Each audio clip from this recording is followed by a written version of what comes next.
Alhamdulillah. Assalamu alaikum wa rahmatullah. Here today, alhamdulillah, I have a very special guest. We have our brother, Muhammad with us, and just wanted to kind of talk with him and see where he's coming from, what kind of life he's had before, what led him to Islam, and so forth and so on. So just a discussion with our brother here, alhamdulillah. اقرأ باسم ربك الذي خلق خلق الإنسان من علق اقرأ وربك الأكرم الذي علم بالقلم علم الإنسان ما لم يعلم كلا إن الإنسان ليطغى. Okay, we're back with our brother Muhammad, alhamdulillah. Thank you for having me. It's a pleasure.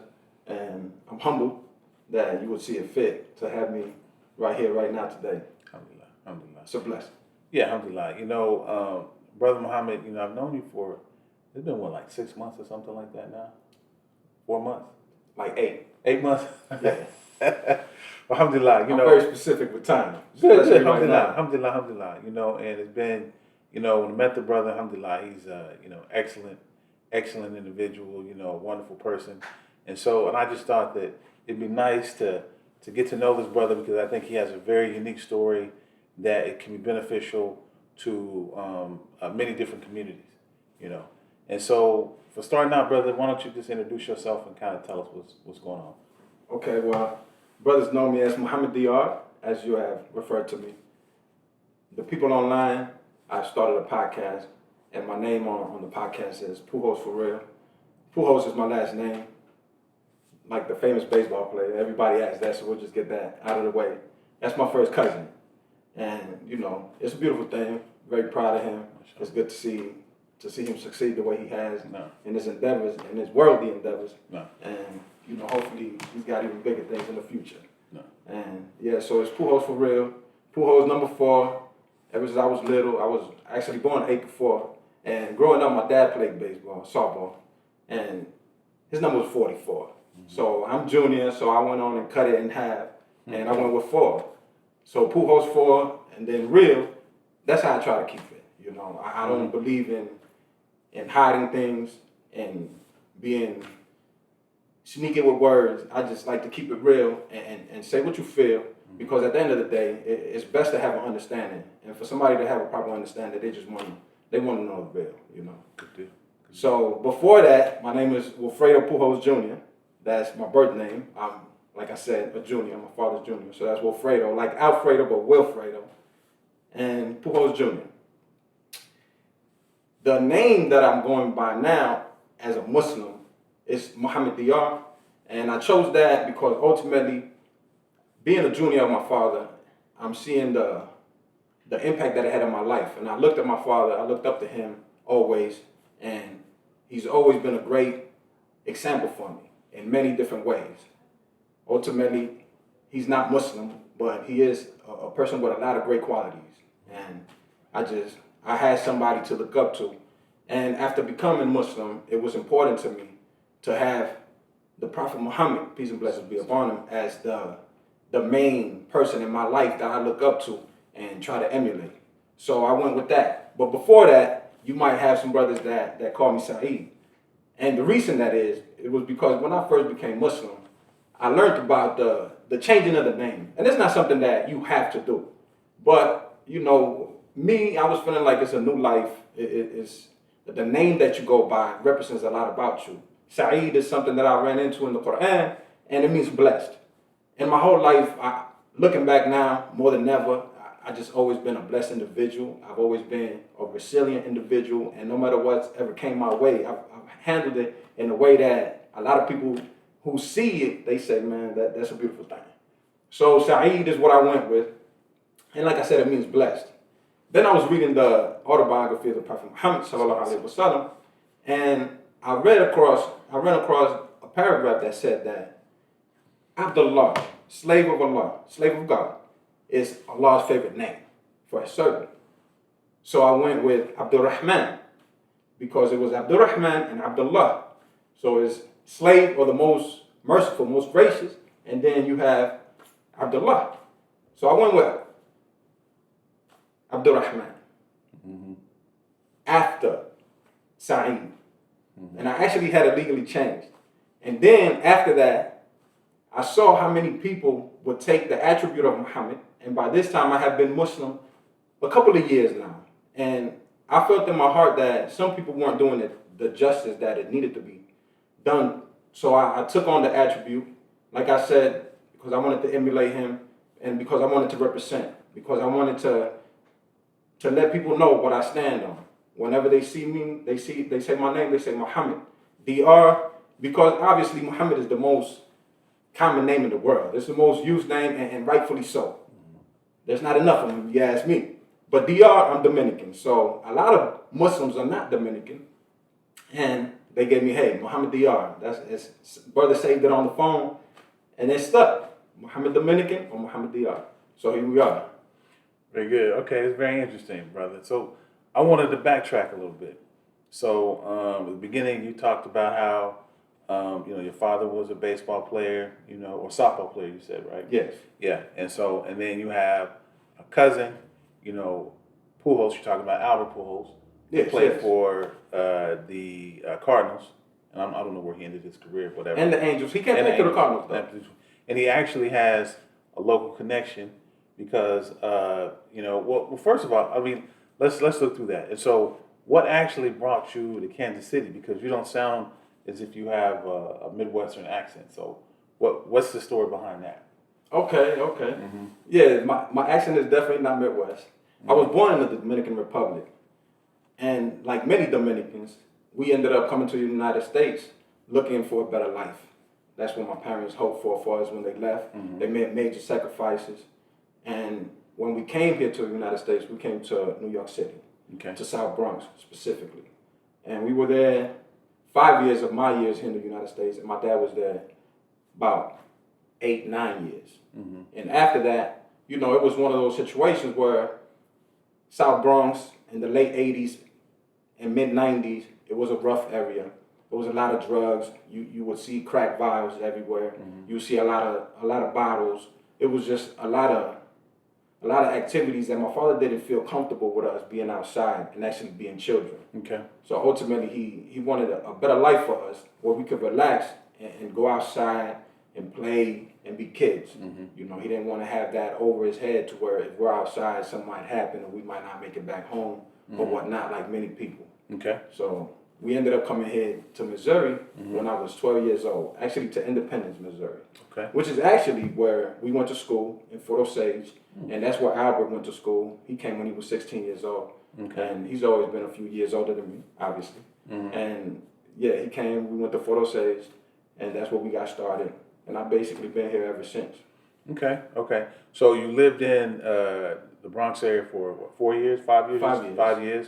And then for the remainder of your time, you lived here in the Midwest in Missouri.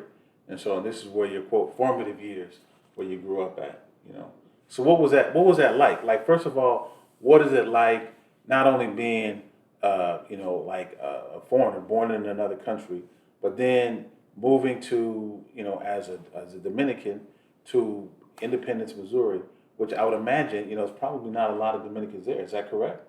Yes. At the time, especially. Mm-hmm. At the time, especially, it wasn't too many Dominicans. Mm-hmm. But I will say that coming to a different country as a Dominican, it was easier in New York because by this time, you have to understand, New York's been the second home for Dominicans since the early 1900s. Okay. The earliest I've ever seen while reading books is 1912. And back then, we were in the same place that we are now, which is Washington Heights in Manhattan.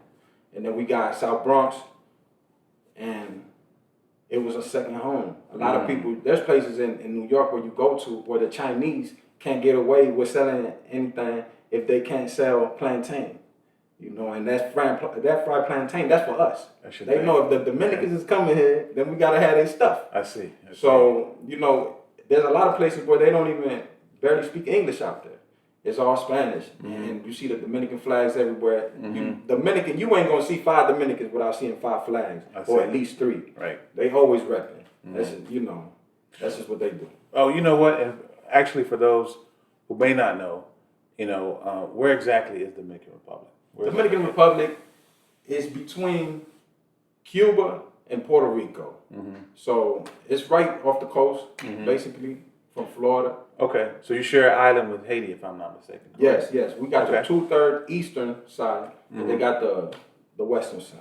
Okay, and it's obviously a Spanish-speaking country. Yes. Okay, so then you had to learn English when you came to the United States. Is that correct? Yes. Okay, Definitely. Okay. Like I said, it was nice because we had our pockets where it was just Dominicans, but to function and actually be going to school and doing these things with the rest of society, then of course you have to learn English. Okay. And I'll give you a good example. We would come home from school and there was only 2 keys to the building. My mom had a key and my dad had a key. We weren't privy to a key. Okay. So when you show up to the building and the building is locked, you have to have somebody open the door for you. If you don't know how to say open the door, then nobody's gonna open the door for you. So here we would be right outside the building, and then we trying to get somebody to open the door, but we couldn't ask. So I seen somebody come to the door, start knocking, bang, bang, bang, bang, bang, bang. He said, open the door. So I'm sitting there watching, and somebody comes and they open the door. So I'm like, okay. So next day, I'm knocking on the door. So they're saying it's in English. Yeah, they say it in English. Okay. But the door was open. And so I said, I came the next time, and I'm rapping on the door just like he did. And I said, open the door. I wasn't even saying it right, but I was saying it like that. Yeah. And that was my first phrase. That's the first time I learned English. Wow. Okay. So okay, it's a beautiful thing. But at the same time, being young and being to where you have to learn, it makes it easier. Sure. But still, probably easier since you're younger. Probably still a difficult thing because you're surrounded by people who speak a language that you don't know. Have a culture different from what you're used to, right? And so you have to make some adjustments. Probably a bigger adjustment on your parents being older, and wanting to make sure that their family's going to be safe and everything else, right? Yes. Very nice. Okay. And so then eventually you move to the Midwest and have to make those adjustments. And so what was that like? That was a different beast. Because coming here, like I said, independence, we're talking 1995 or so. It was rough because it was predominantly white. In the school that I went to, it was all white except for Samoans. And, I didn't really know the difference between them. I didn't relate to them. Time out. You didn't know the difference between whites and Samoans or what? What's up? No, I didn't because I didn't really know either one. Okay, I got you. So I knew they were different, but it's like, what's different about them? I understand. I don't necessarily know because they were foreign to me. I got you. That makes sense. They both were. I got you. And, they mixed real well, though. And all I know is that when I came, I stuck out like a sore thumb, Because you couldn't speak English that well. Was that what made you stick out? Or well, I definitely had a rough accent. But at the same time, the culture is just so different. I see. And when it comes down to it, when you're so different from people, it could be a good thing or a bad thing. But usually, when you're dealing with kids that age, it turns out to be a cruel thing because they don't know how to approach. It's something that a lot of times we're not taught certain things growing up. So when we encounter a situation, we don't necessarily always react correctly. But I know one thing. My first day of school, I had a fight. And, it was just because, obviously, that dynamic. Right, the difference. Right. And somebody said your mama, and I didn't know that people played around like that. Understood. And once you said my mama, I was like, oh, there's only one thing to do from here. I would imagine in New York, you lived in a Dominican community in New York. Is that correct? Dominican and black. And black, okay. So, yeah, I would imagine, and culturally, I bet it was very different, than life here in Independence, Missouri. Oh, right? Yes. Okay, very different. That's very interesting. And so, growing up there, then what was it like? I mean, what else? So, eventually you settled in, and then what became of Muhammed Diar? What happened? In New York or here? Here in Independence. Oh, here, it was a beautiful thing here. It was a beautiful thing, and it was because of the freedom that came with it. It was because, obviously, for some people, being different might be a problem. But at the same time, I can always remember just growing up and knowing, just like I said, that Dominicans are proud people. I just always knew that I came from good people, and I was always who I am, and I didn't feel like I had to try to fit in with somebody or be different or change who I was. And it was one of those things too. Still to this day, I always felt like if somebody likes me, good, I can help them if I can. If not, I'll leave them alone. But if somebody doesn't like me, it's not for everybody to like me. And I never felt like somebody owed me that. I see. So I was always happy, always proud. I could always defend myself, and I was slick with the tongue. So if somebody tried to say something slick to me, they were gonna get sad because I was gonna come back with something. And Right. obviously, I've come so far now, but it comes out every now and then, though. Okay. So eventually you kind of were able to fit in and find your place, in Kansas City or in Independence, and kind of made a way for yourself. And so it was your family here. Were there other Dominican families that were here at the time, or? Yes. Uh-huh. Well, there was a few here, my uncle being one of them, but they kind of were the people who established the Dominican society here. And interestingly enough, my uncle, he created a Dominican society back then, and it basically was for us to be able to come together and make things happen for us as far as getting jobs and as far as having somewhere where we can go and have an outlet where we can relax. And they would have get-togethers, have parties, have barbecues, have all these things, and it was basically, to unite them and give them strength. I see. And then let me ask you this: from religious aspect, what is the religion of the Dominican people? The Dominicans are a Catholic country, strictly Catholic. Pretty much, they are under the Vatican, you could say. You see schools for Catholic priests. You see a lot of Catholic schools. I actually went to Catholic school when I was young, and it's just something that's who they are. I see. And so then, of course, our religion, has an effect on our way of life and the way we think and so forth. So I'd imagine you grew up, with that being a heavy part of your culture and who you were, at that point. Is that correct? Oh, yes. I remember, like I said, going to Catholic school. I got a auntie that has a picture of me and her wallet to this day from when I was 6 months old. And she's a nun. Oh, wow. She's a Catholic nun on my father's side. Tia Dulce. So, I mean, it's something that, yes. What was that name? Dulce? No, Tia Dulce is her name. Dulce is her name. I got you. Auntie Dulce. Oh, I see. Okay. Yeah, so it was definitely something that was very, very deep in the culture.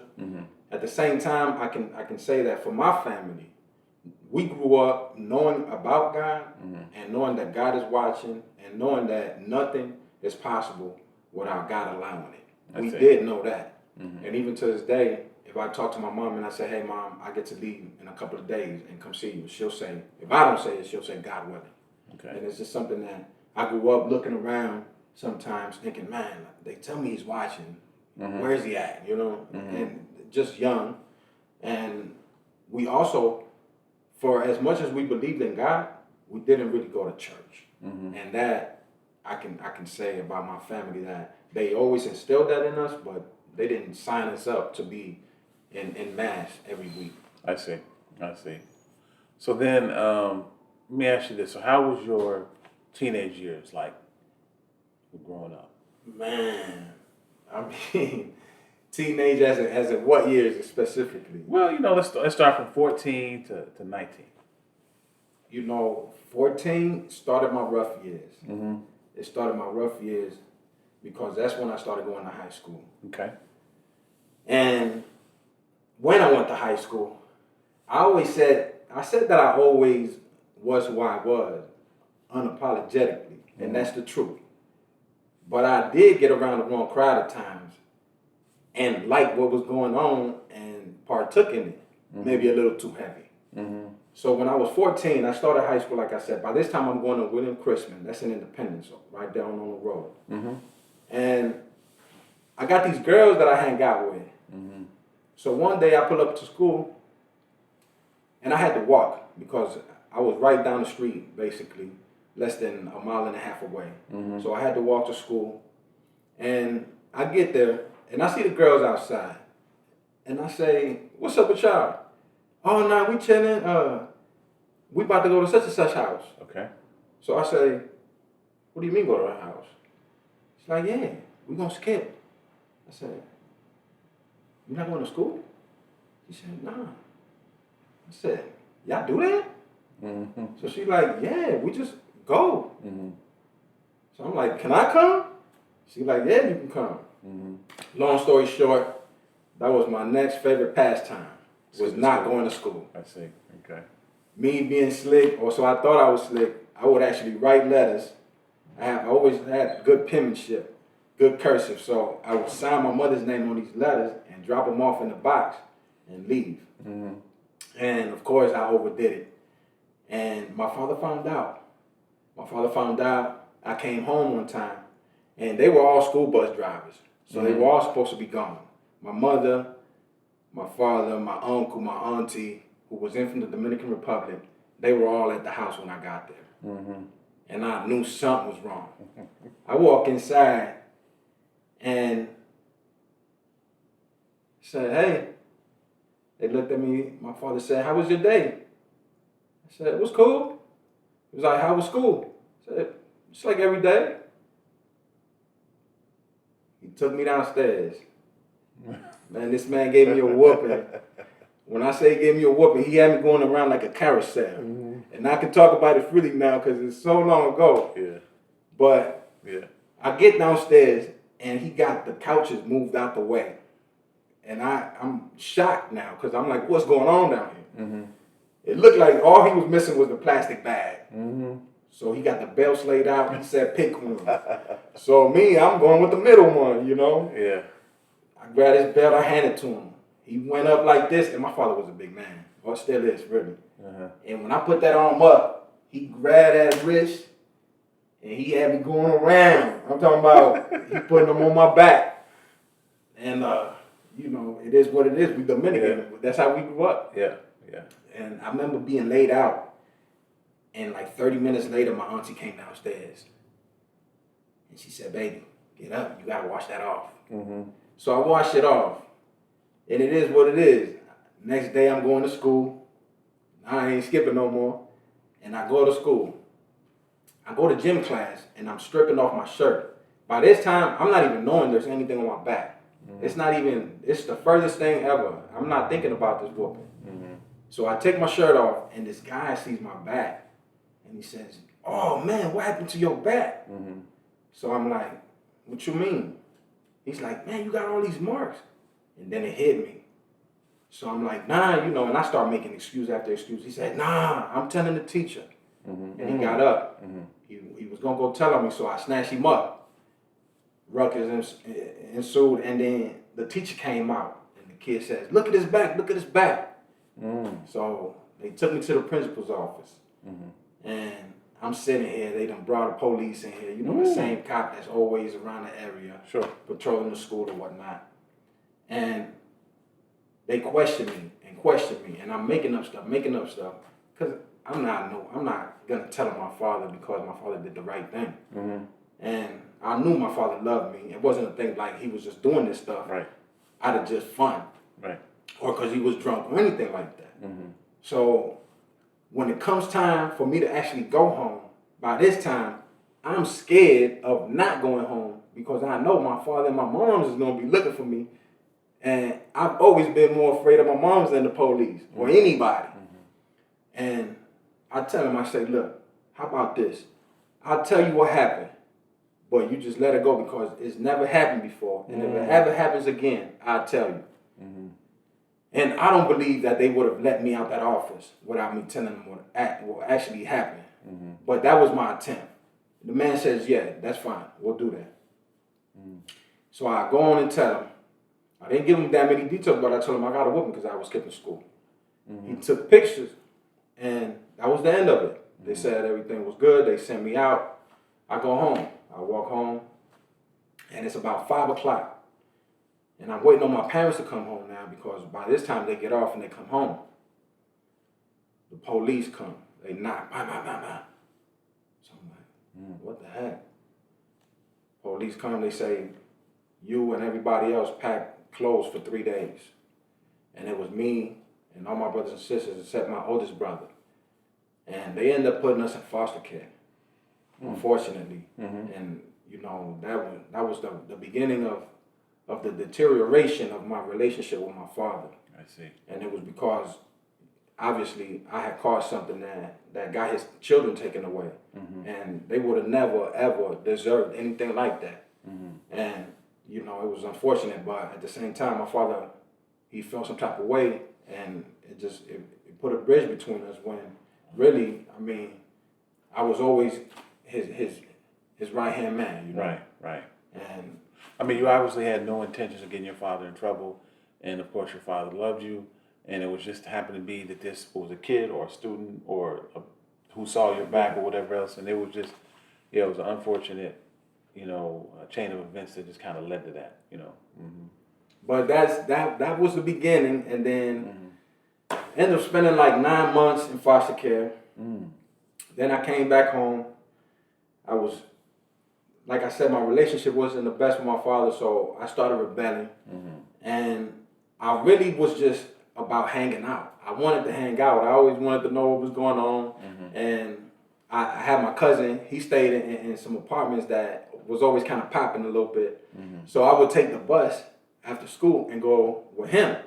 Okay. And we just hanging out, and then, you know, ultimately start smoking a little marijuana or whatnot, and just doing what kids do.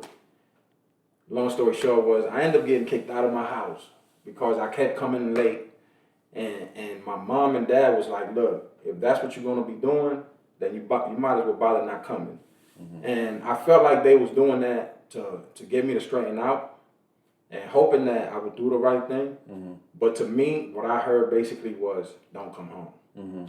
And I didn't come home. And over time, it became apparent to my father, it became clear that I could actually be out and make it on my own. And that was never his intention.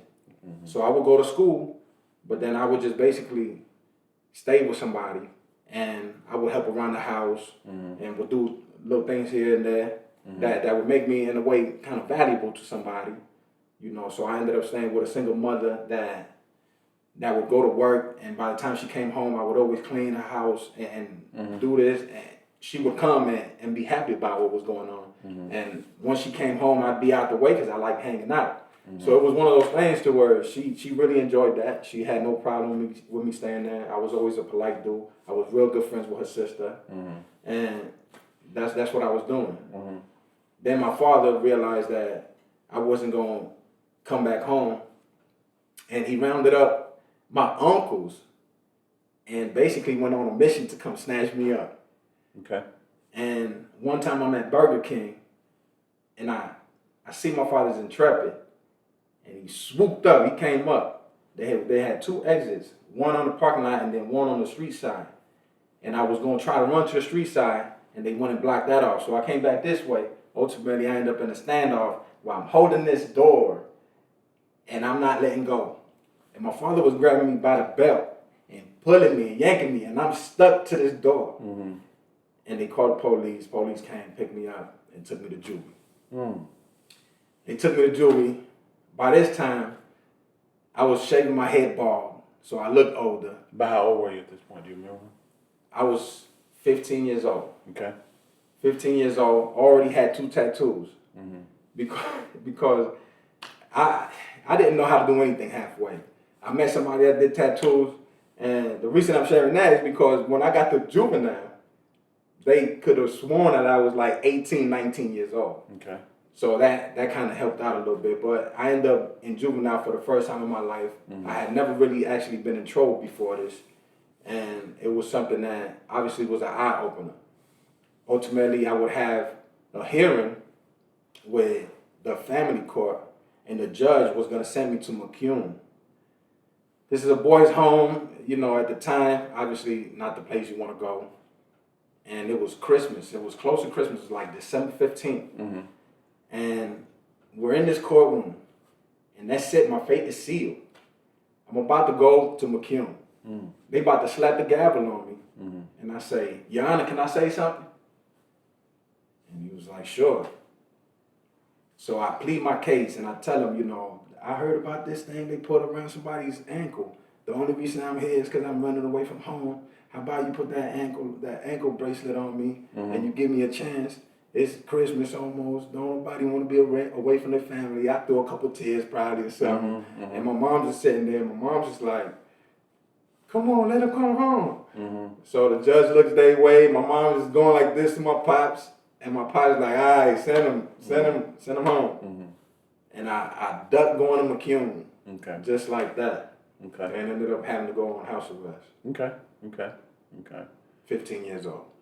So that was your first experience with, I guess, potentially being incarcerated, right? Yes. And going to court and just the fear of that. And so Allah gave you an opportunity that you missed it that particular time, Yeah.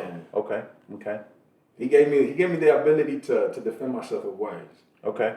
And that's something that actually came into play a lot of times in my life. Okay. All right. Very good. So you're 16 or whatever, 15, 16 at this time. So then what was the rest of your youth like? Man, I was going to keep going downhill and downhill. I was in house arrest for, I don't know how many months. But I had no infractions.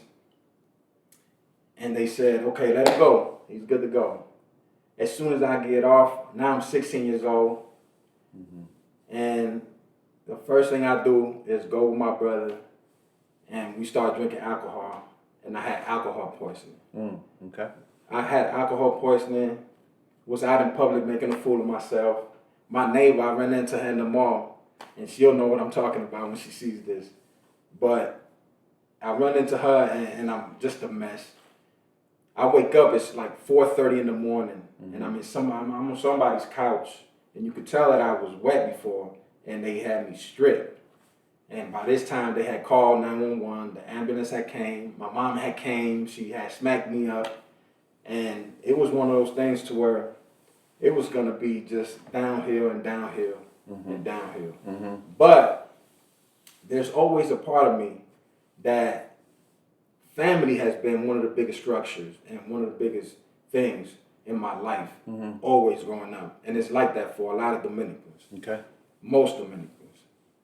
So a part of me always wanted a family. A part of me always, when I was younger and my mom would hear about new Dominicans that moved in the area, she would actually gather us up when she found out that they had daughters and would go and basically be shopping for us when we was 14 years old. She's taking us and introducing and, oh yeah, how you doing? Oh, this is my son, this and that, right? So I knew what she was doing because she would coach us. You better be good. She got a daughter. You need to. So a potential wife in the future. Exactly. Because they're trying to keep us, united. The Dominicans, they like to marry one another. Right, they like their culture is strong, close so society. the food is strong, Understood. and everything is just easier when you have an understanding with somebody. And that's obvious. So this instilled something in me to where I would always be thinking already like, okay, well, we're going over here to see if I get a future wife from this. Right. And ultimately that planted a seed in me. And I remember being 15, 16 years old saying, man, I'd like to find me a woman that'll take care of me and that'll cook for me. And because traditional values is deep in the Dominican Republic still to this day. So I heard about this Dominican that had moved in the area to my auntie's house. And I had some shoes over there, so I made it an excuse to come get these shoes and to meet this girl. And when I met her, basically I fell for her, and I said to myself, well, I need to start coming around here and getting in and see what I can do. And ultimately, she would end up being my wife. Okay. And I proposed to her when I was 16, married her when I was 17. And that kind of put me back on track. Because at this time, now I'm thinking grown, I'm thinking it's not just about me. I got a wife, and I was wanting to start a family, so I went straight to work, and I was still in school. And yeah, that was the first thing that actually kind of got me back on track. And I remember my mom and dad telling me that they didn't necessarily agree with me getting married at that age, but they were happy because they felt like it was going to at least slow me down and give me some structure in my life. That's very interesting, Muhammad, because what we see is that clearly you had that strong family structure. You had mother, father in the home, that were clearly loved you, concerned about your life, and you had other family around you, and you had a strong culture. But yet and still, we can see the weight of the evil things in the society still had a strong pull on you, and was still able to pull you away from the living that wholesome life. And those are some of the things we kind of talked about in other videos. Is the fact that Islam is the ultimate answer for everything. But I mean, and we still see that regardless, and this is your life before Islam, but we see that the pulls in the society were still able to pull you away, even though you had a very strong, family structure, and so, that's really amazing. So anyway, so you're married at this point, and so you're taking on manly responsibilities, and although you're still quite young, you're still in high school at this time, and so then what happened? I was in high school, like I said, and it was one of those things where you got to do grown man things, and usually school is not involved in that. But I was still going to school. I was a senior, and I was about 4 credits away from graduating. This would have been 2002. And my wife seen a note that I had from my tutor. And I needed tutors because I've always been somebody that's easily distracted, or somebody that, like, I would be in class and I'd be class clown, just wasting time. And ultimately, I would always do enough just to get by. So I had a tutor, and she was, just helping me with school. It wasn't nothing like I was trying to get with her, nothing. But my wife sees this note, and she was like, yo, what's this? Who wrote this to you, this and that? So me, I'm jumping off the deep end. Usually just, back then, it was just always off of emotion. Not when you're not guided and you got a strong will, you just do things. And you just make a decision and you live with it. Okay. And I remember saying, okay, man, I ain't finna go through this. Forget it. I'll just drop out. And I dropped out of school. Dropped out of school and just went to working full time. And to me, I had the perfect life. I had the wife I wanted. And by this time, she had got pregnant.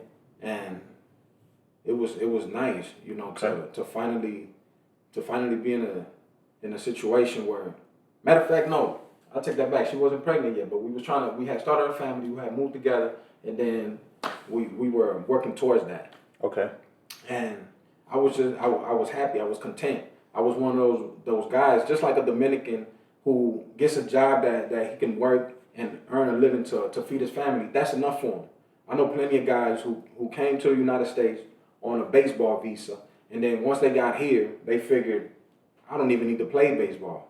I just go ahead, give me a job, and with this job, I can get me this car. With this job, I can get me this house, and I can live a good life. And me, I was content with that. I didn't have too big of aspirations at the time. I was just like, yo, I'm going to go to work. I'm going to take care of my family.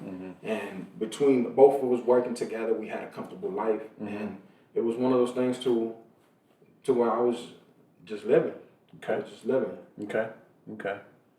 So then, I mean, so with the letter from the tutor, did that cause any more additional friction between you and your wife? I mean, there was arguments, I guess, apparently, but I mean, what was the final outcome with that? Well,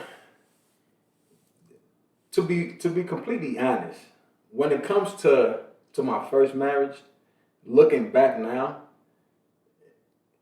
it's hard to say what was and what wasn't at the time. I know how I felt about her, and I know what my relationship with her meant.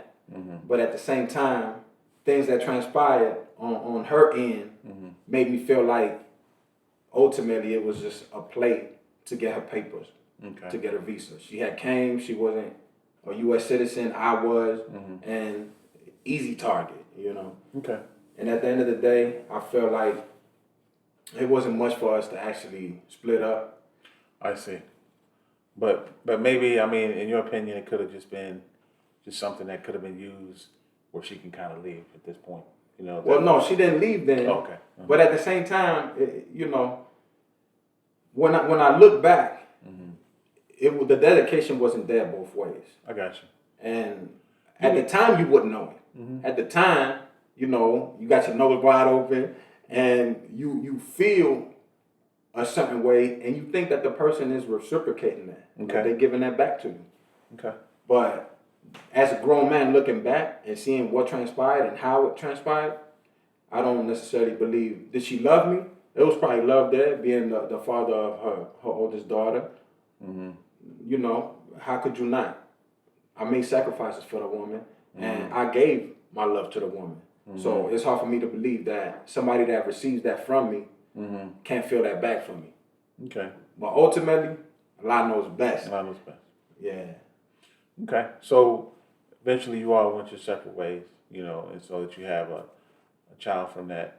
So, but then let me ask you this, Brother Muhammad, you know, so far, man, you've mentioned there's been quite a few things going on in your life, you know, and so you came from Dominican, went to New York, you know, now you're in, you know, Missouri, and then you got into some trouble with the law, this, that, and the other, had some issues with your father and so forth and so on.